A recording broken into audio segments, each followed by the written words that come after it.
The podcast you're about to hear involves true stories, which may contain graphic content that is not suitable for children. Listeners' discretion is advised. This is Esoteric Oddities.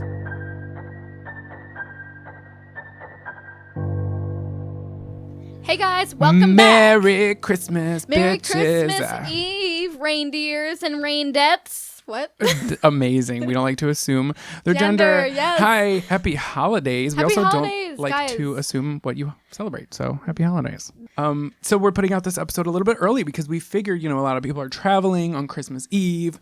And what better thing to listen to than our sweet, sultry voices while you're waiting in Terminal D praying to Cher or Gandhi that you don't have a newborn baby on your flight. Shut up. Or that you make it on time, because I know I'm always late. Or if you're, stuck in traffic and you don't want to listen to the same 15 fucking Christmas songs that they play on the radio. Merry Christmas, Santa. Is that what it is? It's not. That's not what it is.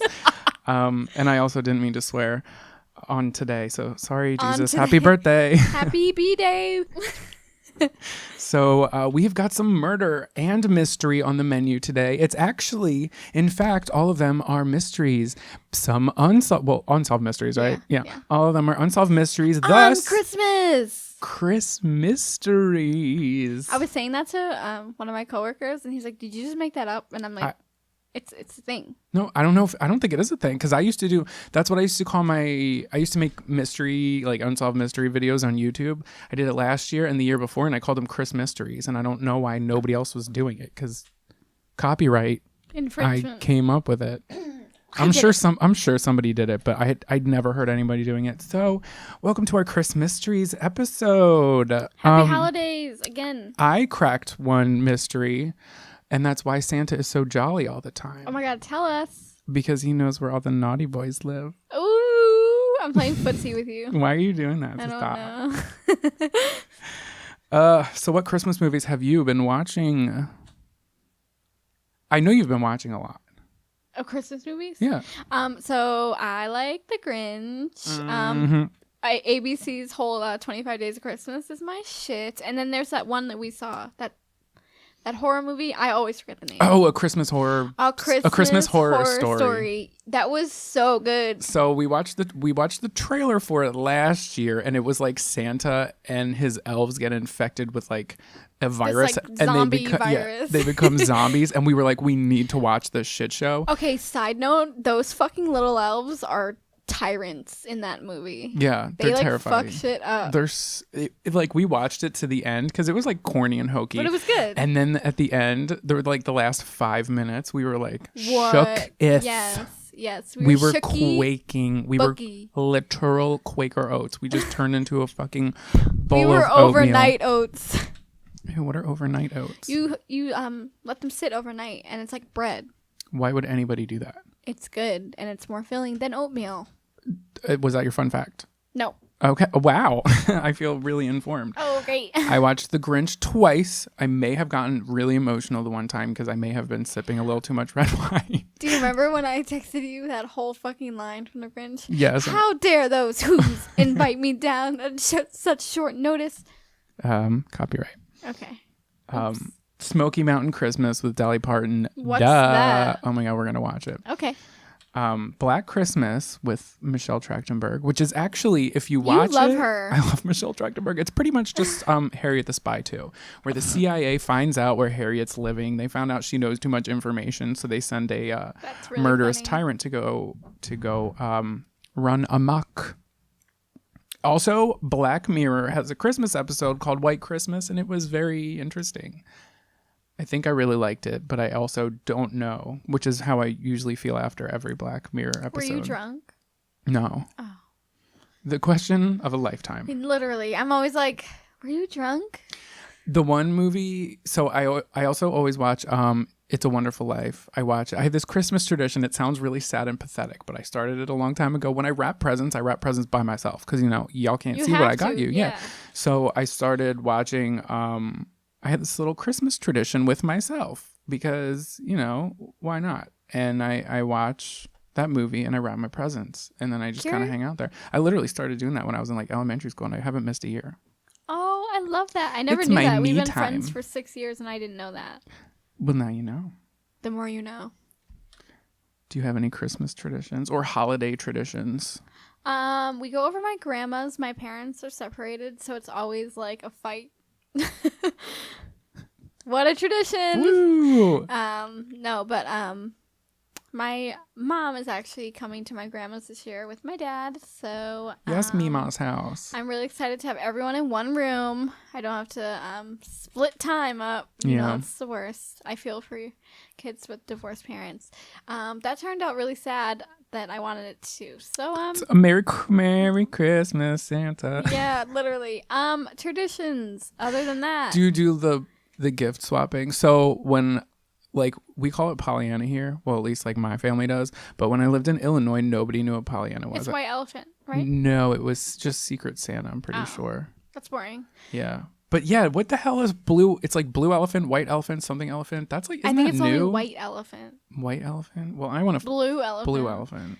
Other than traditions, I feel like I don't really have any. It's pretty Americanized in my household. Amazing. Love it. Just pretty much, we don't exchange gifts anymore. Like at my grandparents' house, my grandparents just like give us money and they're like, "Shut the fuck up, here you go." Here you go. Take your booze, take your money, and leave. Leave, get out. Merry shitface. Merry shitmas. We in my family we do the gift swapping thing, and I don't remember if it was last year or the year before. I'm pretty sure I told you this. So you guys know those. So we're passing out gifts, you know, and it's my turn to pick my gift. So I pick a gift that felt heavy and expensive, and like, okay, wait, I should rewind. Future John, edit this out. So basically what you do is you bring like a gift, you cap it at like a number like $50 or anything like that. And then everybody goes out, gets a gift that can go to anybody. You put it in a pile. Everybody writes down a number or picks a number for a hat or something like that. And then, you know, you go in order of that number, and then there's steals and all this crap like that. But anyway. There's steals? What is this, Uno? Reverse. Wait, that's Reverse a cha-cha means slide? skip to you, go back to you. I'm out, Uno. Like, what? Merry Christmas. Actually, that was the cha-cha slide? You are wrong. Okay, so I pull my number and it's my turn. I'm super nervous, slightly tipsy, Always. palm sweaty, mom spaghetti, and I pick my gift and I open it, and it's one of those water bottles that have like a fruit infuser in the middle of it. Do you know what I'm talking? Wait, but do you know what I'm talking about? So it's just a regular clear water bottle, and on the inside there's like a cylinder where you put fruit in, but the cylinder's black.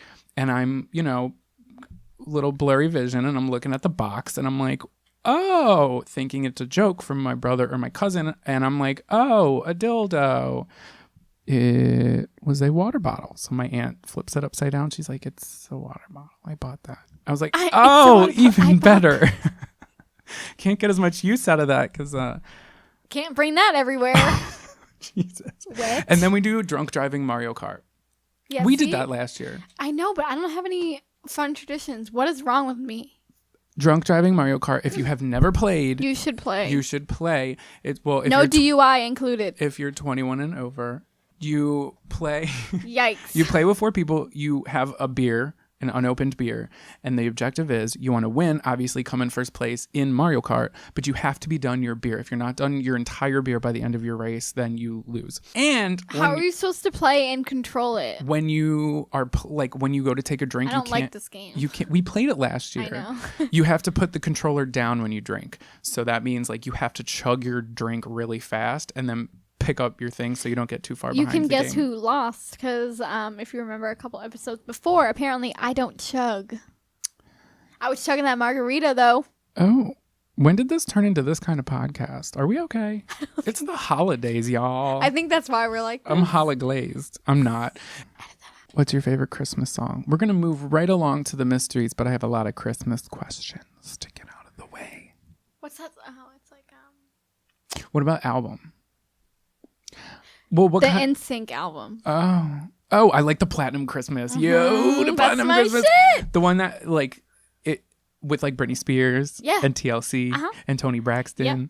The good one, the 90s. The Christmas bop. No, it wasn't the 90s. It was 2000. That was when it was like everything was platinum. It was like, wow, 2000. Oh, I remember that. It's like the silver pants. Yeah. Everybody was hype on the silver pants. What about you? I really like Zooey Deschanel. She has the She and Him. I just read a tweet about that song today. That's weird. Which one? About the Zooey Deschanel song. She has albums. She came out with it. Her band is She and Him. It's not a band. It's like a duo. It's her and this other guy. And they came out with an album a couple years ago, and then they just came out with another one either last year or the year before. But there's something about her voice that's like, she makes me feel like she's like a babysitter who I like should have a crush on when I'm a kid, but I don't because I think her older brother's hot.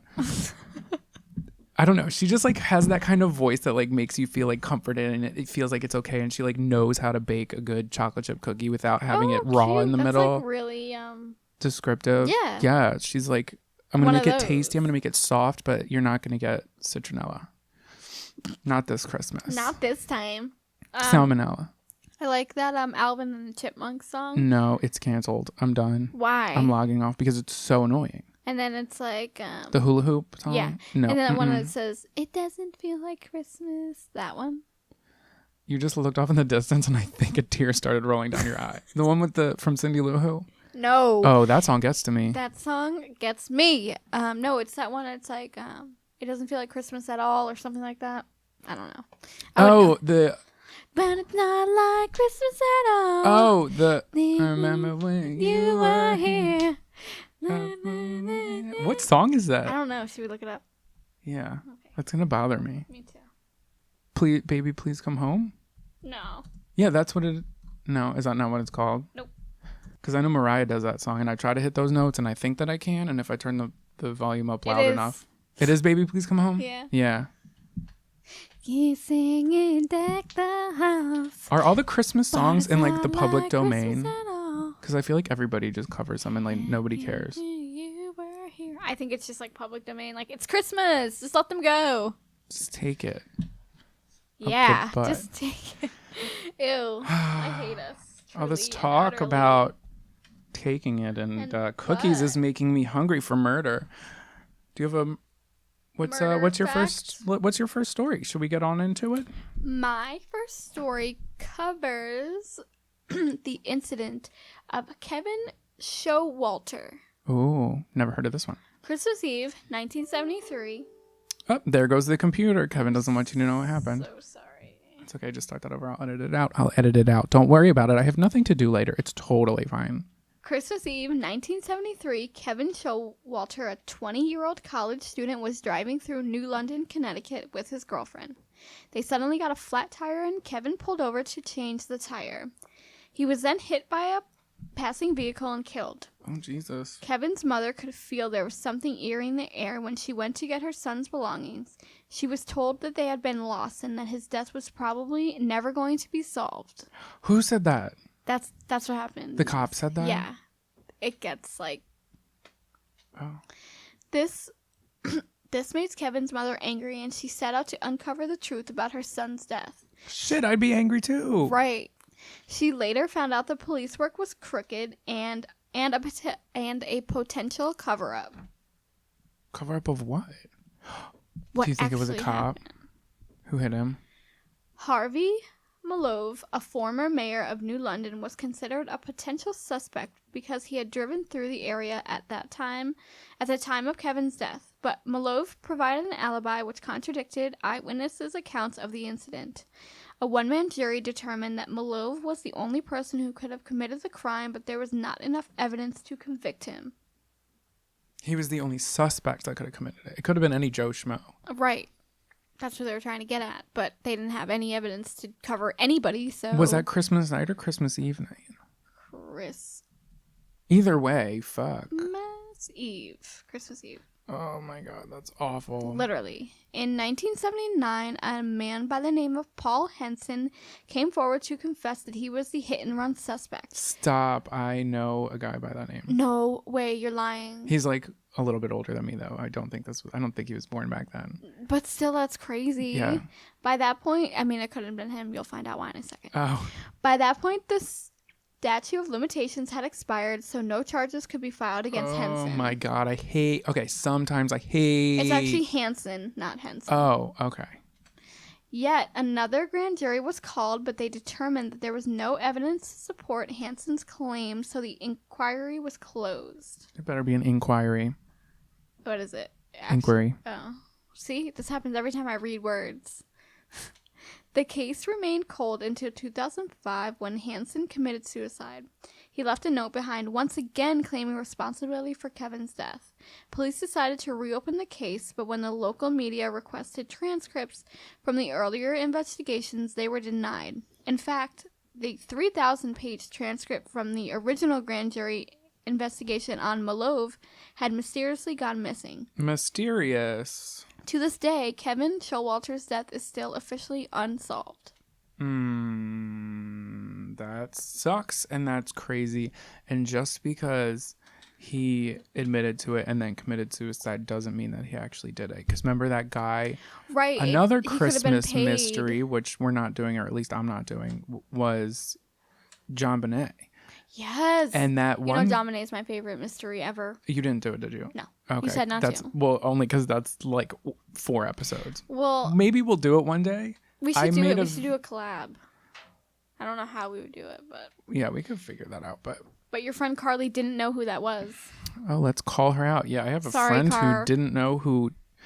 I said something. I was like, oh, like John Bonet, and they were like, who's he? I was like, okay, get out of my house. It's a girl. Get out of my house. That's awful. But that sucks.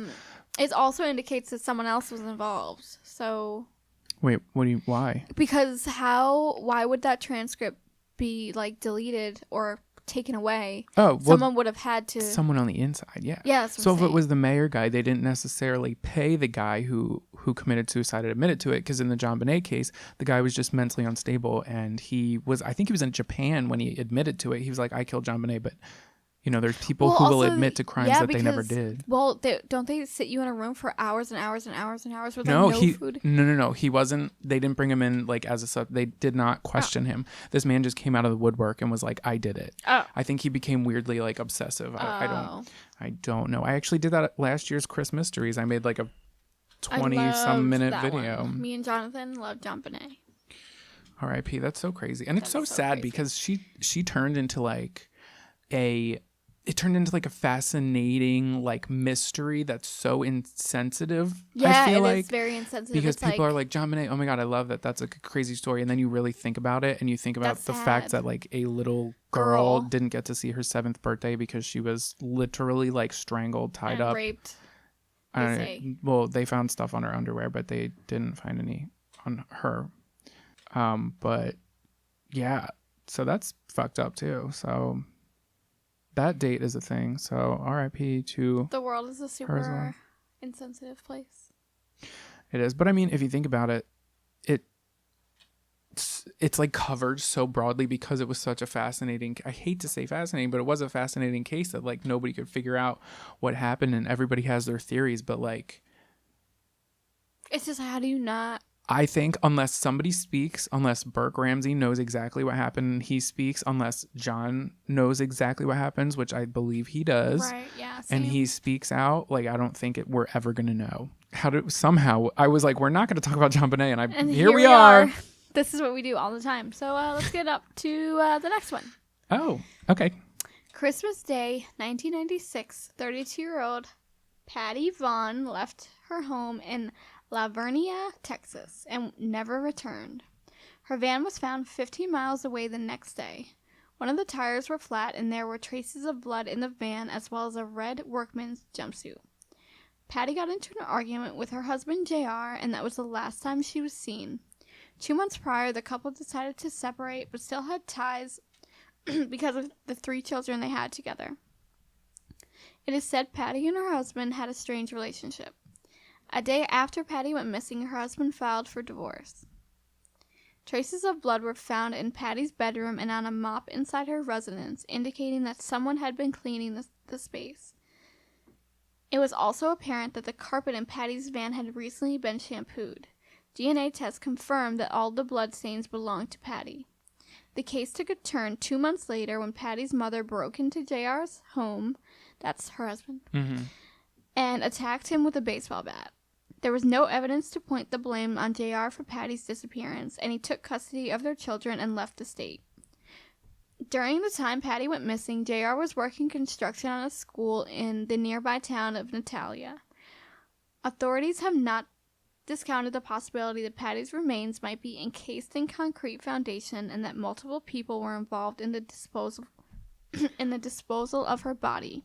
Years later, DNA testing was performed on items found in Patty's van. The DNA was determined to be female but did not belong to Patty Vaughn, adding further investigation to this unsolved case. Oh, wait.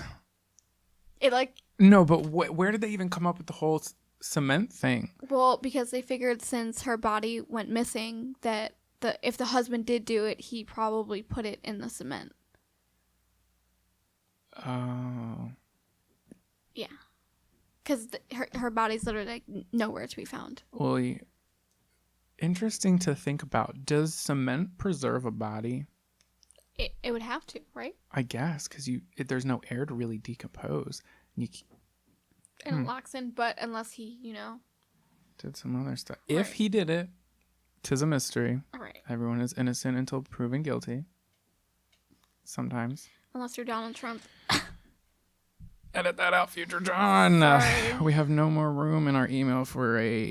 We have email? Yes, we have emails. We have fans. Stop. How rude is that? You're like, we have emails. Yes, hi.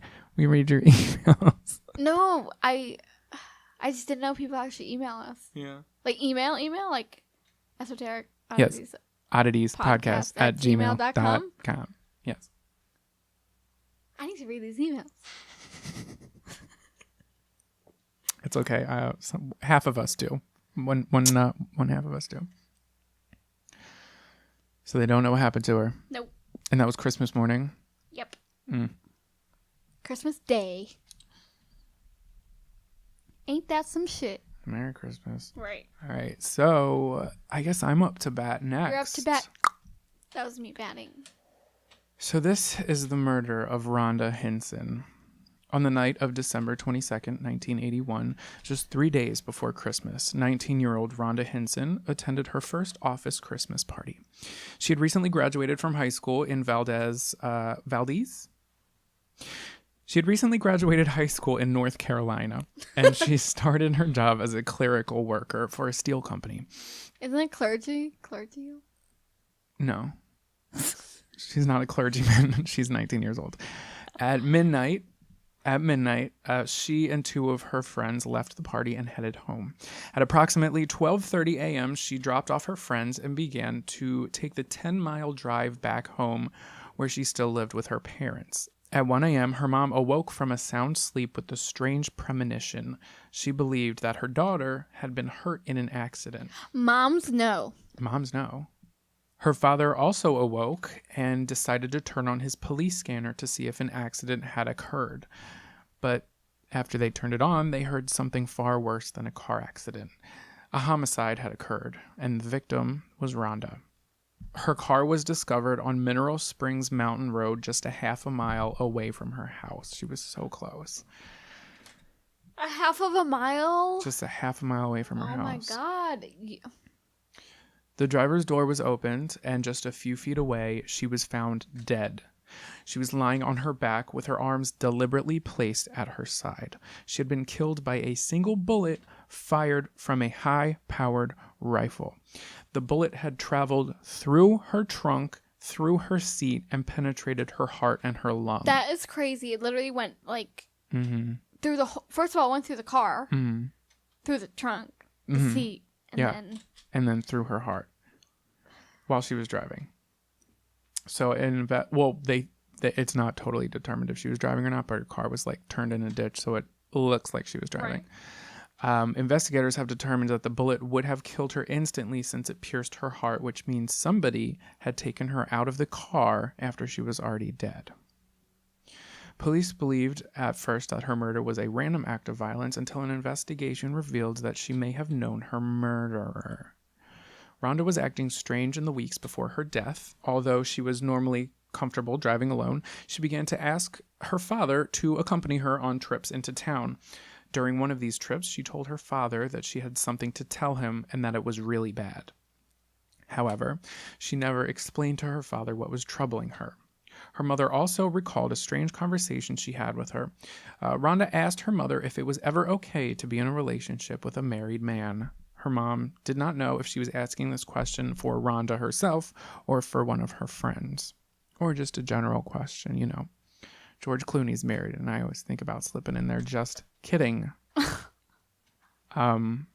In the weeks prior to her murder, her parents noticed that she was suffering from insomnia, and she also began getting up in the middle of the night to take showers. She told her mother that she felt dirty.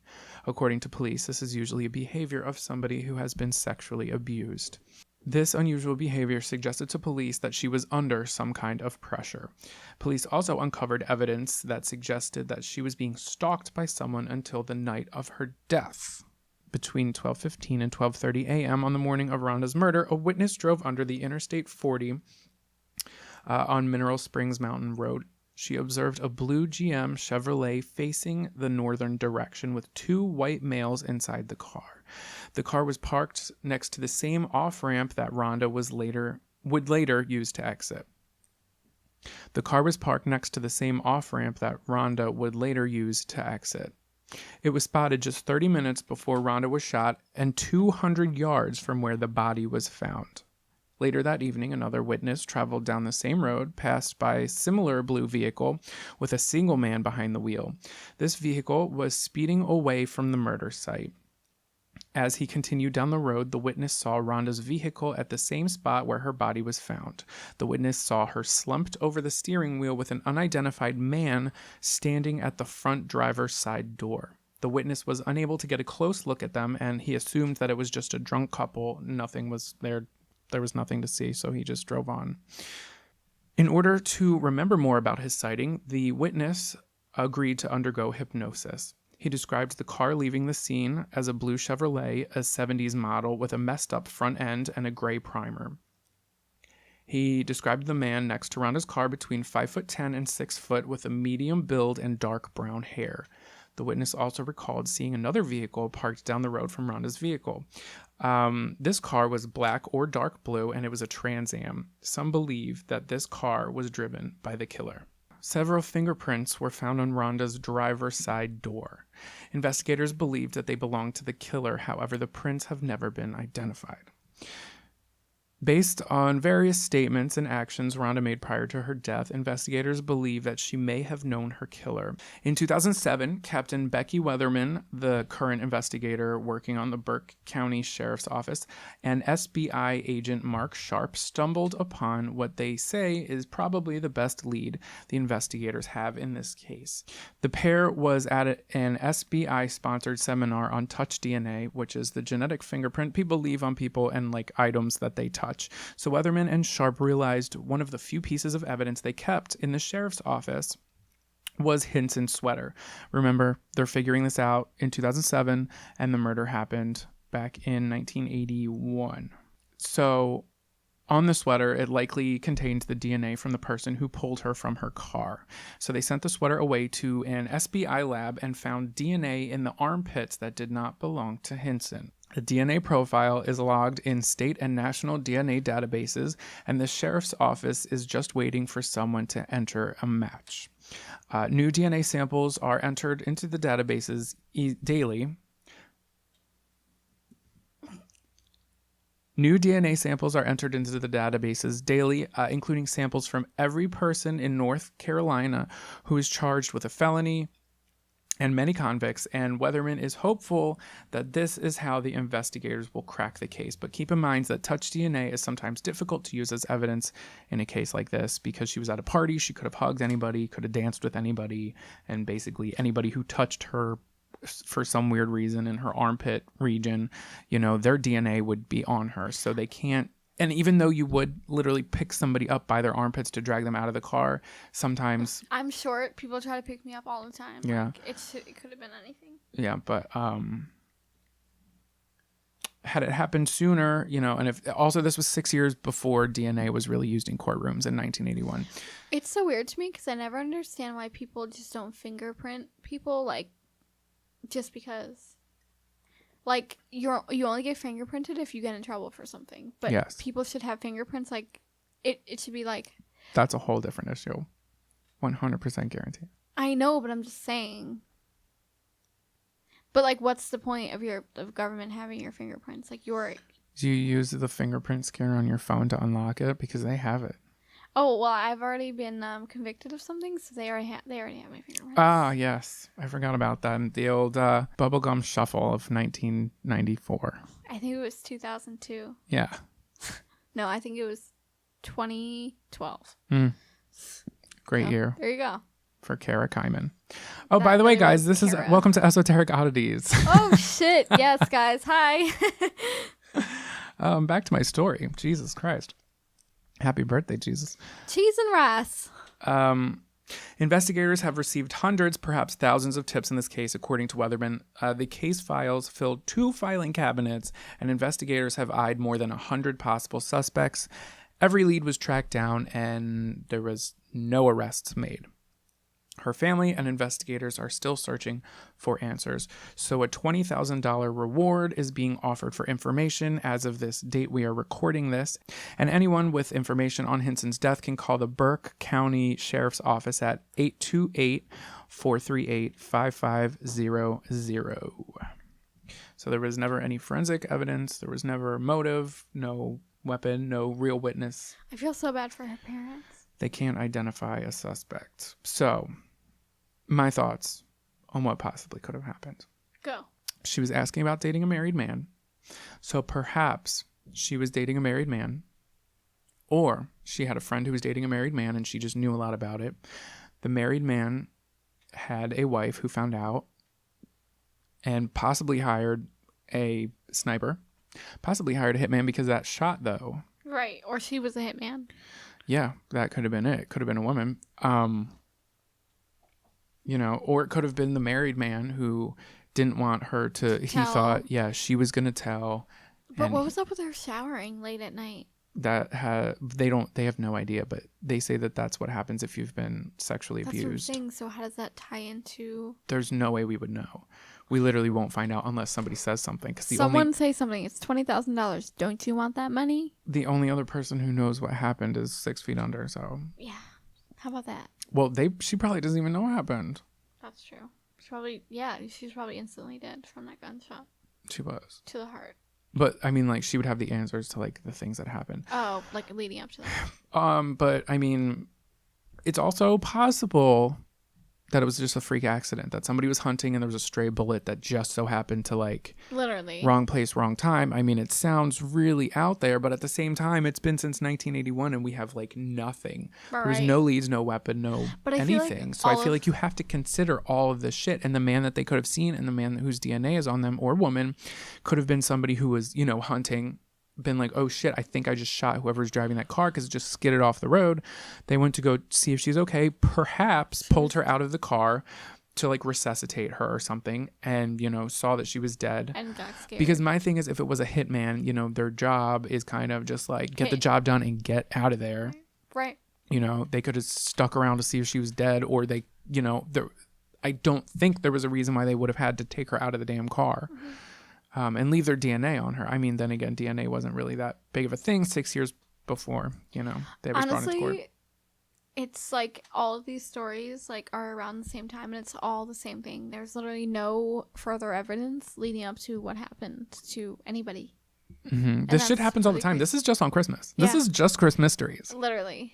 But I don't know. I feel like now that it's like 2017, it doesn't like... The unsolved part doesn't really happen, but it still kind of does. It does happen, but not as much because also like there is shoddy police work, but like we're better at preserving crime scenes, especially with John Bonet. Here we go back on that case, but like we're better at preserving crime scenes. Not 100% of the time, but DNA is like a big thing now. Like the forensics behind all of it have flourished. What did you call yourself? Prospered. I meant to say flourished, but prospered works. Prospered works.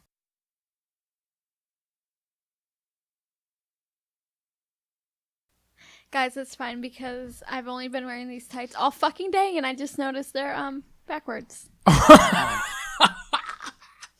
So. Yo, Merry Christmas to ya. It's so fine. Jesus. I was like, why are these so uncomfortable? Because your crotch is in your asshole. Honestly, that's really what's going on.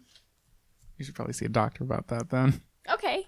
You're my doctor. Okay. Anyway, so this is the curious case of Matilda Rooney. So I'm going to take you guys back. Are you ready? This is back before we had phones, before we had a misogynistic Cheeto in the White House. Before the iPhone, before Dawson's Creek even aired its first episode, we're going back to Christmas Eve of 1885. The very first skyscraper in the country was built in Chicago. Guess how tall it was? How tall? 10 floors. That shit was a skyscraper. Wait, when was this? 1885. Yikes. 1885, the year That was Dr. considered a skyscraper. That was the first skyscraper. Ew, that's crazy. The year Dr. Pepper was invented. 1885, the year President Thomas Hendricks dies in office. I don't know if he died during his term or if he actually died in his office. I like to think it's that second part. I think it's during his term. Probably, but I just like to think that he died in his office. I was in love with my history teacher, so I remember everything. Oh, look at you. Thank you, Jason Orlando. Who fought in World War II? I rest my case. So in 1885, it was a simpler time. So we're in Illinois, okay? It just better be a simpler time. It was a more simple time. It was simpler time. So there's an elderly couple. Hi, how are you? So there's an elderly couple named Patrick and Matilda Rooney, and they lived on a farm. And since they were older, they needed some help with the majority of the farm work. So they had a young man named John Larson to help them, not to be confused with John Carson, the washed-up YouTuber and current podcast host. Hey, hi, that's me. Hey, how are you? Merry Christmas. So they're partying. They're celebrating Christmas. They're drinking some eggnog that has clearly been tainted with SoCo, much like mine has here. Maybe a little whiskey neat to keep your body warm. You know how it goes. The night carries on, and Patrick and Matilda are extremely intoxicated. They're wasted. Okay, they're more toasted than the chestnuts roasting on an open fire. And it becomes extremely late. And after only 2 drinks, John calls it quits early. He calls it quits around 8 o'clock, 9 o'clock. Lightweights. Okay, so she made the bed for him. She put out a washcloth for him. He puts his bag down. He's thankful for his employer's kindness. He's thankful to have a job that pays. He's wondering why there's so many fucking knickknacks in the house because it's 1885 and the public is in a panic since there was a depression that began in the 1882s. 1882s, listen to me. Pay your bills, Matilda. We don't have time for your tchotchkes and ceramic fucking elephants. Okay, sorry. She's done. That was aggressive. I know. So the guest room he was staying at was directly above the kitchen, which is where the elderly couple was celebrating, with their holiday cheer and whatnot. So John falls asleep, but at some point in the night, he wakes up with a terrible cough and he has trouble breathing. He thought nothing of it. He just assumed it was a cold and he goes back to sleep. So the sun rises the next morning and there is a fresh blanket of snow on the ground. I don't know if that was true. I'm just really trying to tell a story here, trying to paint a picture. You know what I mean? John looks forward to a nice Christmas breakfast with this elderly couple.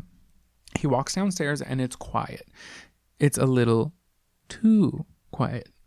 So he thinks perhaps the couple stayed up extremely late. Maybe the alcohol has them sleeping in, which was kind of unusual for them. But then again, it was the holiday. So John goes downstairs to find Patrick passed out on the floor.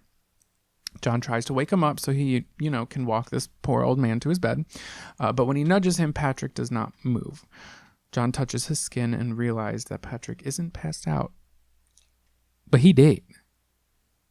Patrick is dead.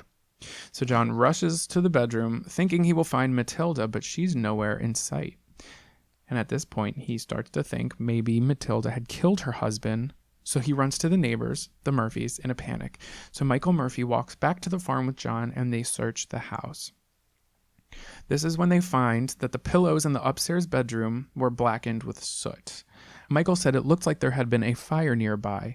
Then John remembers that he did in fact wake up coughing and having some trouble breathing. They go back downstairs into the kitchen and they were horrified to find a large hole burnt in the floor, and a charred human foot. The hole measured 2.5 feet by 3 feet, through which the ground under the house could be seen, and on that ground was a heap of ashes. So they sifted through the pile of charred remains and found a skull, a cervical bone, and some dorsal vertebrae, 6 inches of a right femur, and a right foot. Are you shook? I'm imagining this and I can't figure it out. It's just a Christmas morning. I'm imagining just a black hole with just random body parts. That's pretty much what it was. So this man, Dr. Floyd, arrives to perform an inquest. So they find that Mrs. Rooney's formerly 160-pound body had been reduced to 12 pounds worth of charred remains. And what was strange was that nothing else in the kitchen was damaged by a fire directly, but most of the house's interior walls and furniture were coated with a greasy, dirty, sooty substance. Investigation by the police and coroner led to the conclusion that Mrs. Rooney was a victim of spontaneous human combustion. She blew up? She blew up. A situation in which it is believed that a human body somehow ignites itself and reduces to ashes in a very short amount of time. The fire would have had to have reached a temperature of 2,500 degrees Fahrenheit, and there was still no explanation as to how such an intense fire would not burn the rest of the house. It was further stated that Patrick died of smoke inhalation. So John Larson was cleared of suspicion and the murder because a ring of soot from the fire was left around the outline of his pillow, proving that he slept through the strange event. It was a simpler time, I told you.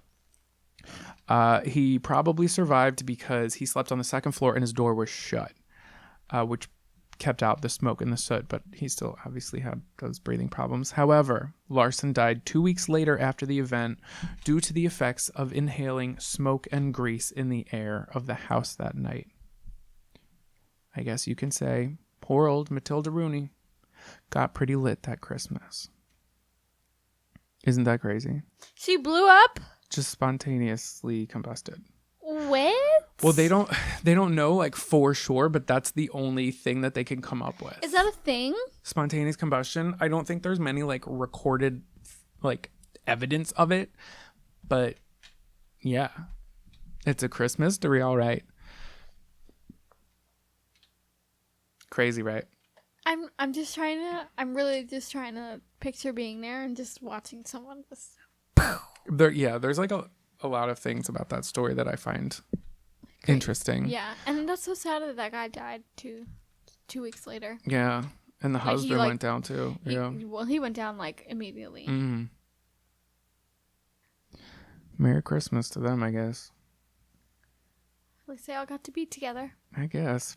Again, we're not being disrespectful to the victims. No. I'm being dead ass. And those are my 2 stories. I think Sarah has 2 more for us. Yes. Tracy Mertens moved to a small town in England with her boyfriend and 2 children. 2 days before Christmas, Tracy decided to go back to her former residence in Birmingham to pick up the rest of her things. While Tracy was there, she heard a knock on the door and 2 men came busting inside. They blindfolded Tracy and abducted her. The 2 men then drove to Eton and left Tracy on the steps of a church. They doused her with gasoline and burned her alive. When Tracy was found, she had burns on 90% of her body but was still breathing. She was taken to the hospital and lived long enough to describe what happened to her before passing away on Christmas Eve. Oh my God. The weirdest part of this story is the 2 men asked, "Where's Joey?" when entering the house. After Tracy told them that her boyfriend wasn't there, they decided to abduct her and leave the area. Was her boyfriend's name Joey? Yes. Joey had frequent issues with heroin addiction and owed people money at the time of Tracy's death. Joey admitted that these issues were unconnected to Tracy's murder and claimed to have no idea who was responsible. Sir, that's the end. But, sir, Jesus. come on. They lit her on fire in front of a church on Christmas Eve. Church steps. And this was 2 days before Christmas. And did they find the guys? No. Well, I guess that's what makes it a mystery. That No. is. But the husband, like, or Fucked. boyfriend, you had to have known something. Like, it's your fault. He wants his hands clean. Yeah, but that's just terrible. And they probably moved because of him. That's fucked. That's crazy. Yeah. Literally. Oh my god, those poor kids too. On Christmas. What year was it? 1994. Oh my god. That's so sad. Right. Like, what? Out in church, though? Why did we decide to do this on Christmas? I don't know, but it's sad. I know. I guess we are doing somewhat of a justice by like keeping the stories alive. That's true. So, my next story... Is this the last one? Yeah. This is, like, kind of like a fun fact / story. Oh, okay. So, everyone who celebrates Christmas is familiar with the poem A Visit from St. Nicholas, aka 'Twas the Night Before Christmas. The origin of this poem has some mystery attached to it. Ooh. For many years, no one knew who wrote it. A Visit from St. Nicholas was sent anonymously to the Centennial, a newspaper in Troy, New York, and first published on December 23rd, 1823. The poem was very popular, but the author's identity was unknown. Finally, in 1844, a professor named Clement Clark Moore claimed credit for writing the poem, which had been sent to the Centennial by one of Moore's friends. So basically, the story goes that Moore was hesitant to take credit for the poem because he was embarrassed by it and considered it unscholarly. Which song was it? 'Twas the Night Before Christmas. It's a poem. Oh, and All Through the House. Yeah. It Oh, was wait. originally called Do I know it all? A 'Twas the Visit Night from Before St. Christmas, Nicholas. and all through the house, not a creature was stirring, not even a mouse. And all through that, Stockings were hung in from the chimney with care in hopes that St. Nicholas would soon be there. Oh my God, shut wait, up. what's the rest of it? I don't know. Sugar the rest. plums danced Something. in the living room. And then it's like on Donner, on Blitzen. On- Okay. However, some historians do not believe Moore was the actual author. A professor named Donald Wayne Foster presented compelling evidence in 2000 that the real author... in 2000? Yes. Y'all. Yes, this is like 17 years ago, but it was like 1844 when it was originally made. They had all that time. All that time. Oh my, okay. What did Donnie say? So, a professor named Donald Wayne Foster presented compelling evidence in 2000 that the real author of A Visit from St. Nicholas was actually Henry Livingston Jr., who died in 1828. Foster believed that the poem was a striking resemblance to Livingston's other writings, but it was a strange anomaly in Moore's body of work. Some called Moore a sour, unsentimental individual and asserted that A Visit from St. Nicholas did not fit his persona, but other historians disagreed. One of the most compelling pieces of evidence in favor of Livingston is that the names of Santa's two reindeer in the poem were originally Dunder and Blitzen. Yep. And On only Dunder. Yep. And only became Donder and Blitzen It's Donner. because of a printing error. Oh. Many years later, Moore wrote out copies of his poem, but committed the same mistake by writing Donder and Blitzen. The words Dunder and Blitzen are actually Dutch for thunder and lightning. Oh. Moore spoke no Dutch, but Livingston did. Still, after 2 centuries, the debate rages on about who really wrote 'Twas the Night Before Christmas. And that's my fun fact / story. Oh, how lovely. I think, yeah, but you can't just say, like, it wasn't in his persona to write something. Yes, you know what? you never know. It's a poem. It's supposed to be, like, personal. The person who wrote Little Bear is the same woman who wrote The Hunger Games. Yes. I think I told you that last week. You did, and I was shook. Let that sit in, y'all. Say it again. Just say it again. I told you that last week. Oh, the part. I literally want to sock you with this mug.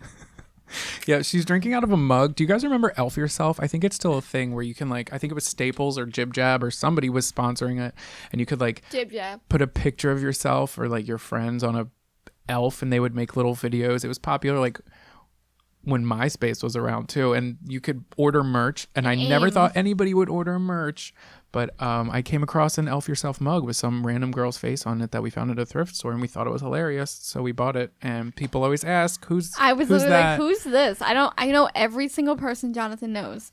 Every single person. I was like, I don't know who this is. Do you want to know the craziest thing? Yeah. Is I'm almost 99% sure you were with us when we bought it. Okay, yeah, I guess I'll do my fun fact since we're having so much fun. A large part of Sweden's population watches Donald Duck cartoons every Christmas Eve since 1960. I like that. I didn't bother looking it up because I don't think I need any further information than that. Nope. On Dunder, on Blitzen. Are you ready for Christmas trivia? Are you ready for Christmas trivia? I feel like we need to lighten this mood. Yeah. Okay. Let me just move my mic. I'm going to have to type when I do this. So this is trivia. Can you name the answers to the Christmas-themed questions and reveal the entire trivia field? Don't know what that means, but we have 35 questions and 4 minutes. Can we do it? That's not fair. I'm a visual person. I will read them. Are you ready? You're going to hear me typing, and it's just going to be a thing. So deal with it. You versus me. Okay. What color is Rudolph's nose? Red. We can do it. We'll do it together. Okay. Where does Santa live? Where does Santa Claus live? North Pole. On what day is Christmas usually celebrated? Why does it say usually? December 25th. How does Santa laugh? Ho, ho, ho. Hee, hee, hee. Oh my God, stop. I was going to say a bag full of jelly. Where did I get that from? Yes, I don't know, but that's ho, in ho, a ho. We have 4 minutes. Oh my God, oh my God, oh my God, oh my God. Oh my God, I'm panicking. This is why I don't like quizzes. Okay, ho, ho, ho. Where did I get a bag full of jelly from? Oh my God, in middle school. We have 3 minutes and 20 seconds. Right. Are you kidding me? Go. Okay, so what green character attempted to steal Christmas? The Elf. Grinch, you bench. You said the elf. You bitch. In A Charlie Brown Christmas, what did Lucy want instead of toys? Money. Money, honey. Not money. We'll come back to that. A man and woman are obligated to kiss if they meet under what plant? Mistletoe. A fern. What gift did my true love give to me on the second day of Christmas? On the second day of Christmas, my true love gave to me 10 gold and fucking 2 turtle doves. 2 turtle doves. Turtle doves. Oh my God, it's not turtle doves. Is it turtled doves? Is it? What's a fucking turtle dove? 2 turtle doves. Turtle doves. Oh my God, it's not turtle doves, and we have 2 minutes left. I'm freaking out. Okay. What is it? Wait. Oh my God, we're doing really bad. Who produces the toys for Santa? Elves. What is the name of the dog who thinks he's the other reindeer? Olive. Oh.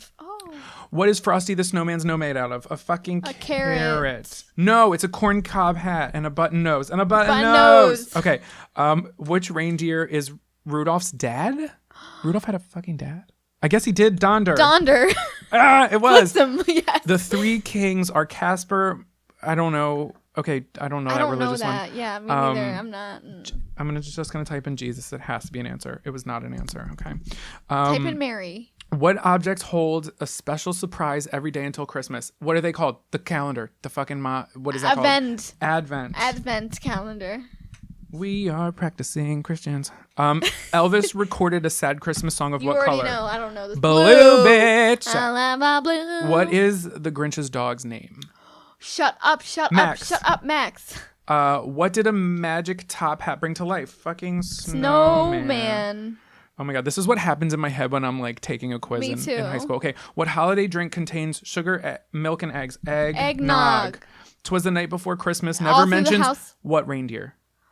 Rudolph. Oh shit! Yes. Oh my God, how do you spell Rudolph? How do you spell Rudolph? Are you kidding me? PH. No. Oh my God, it's not Rudolph. Oh my God, it's not Rudolph. Okay, let's pass it. We have 59 seconds. I'm freaking out.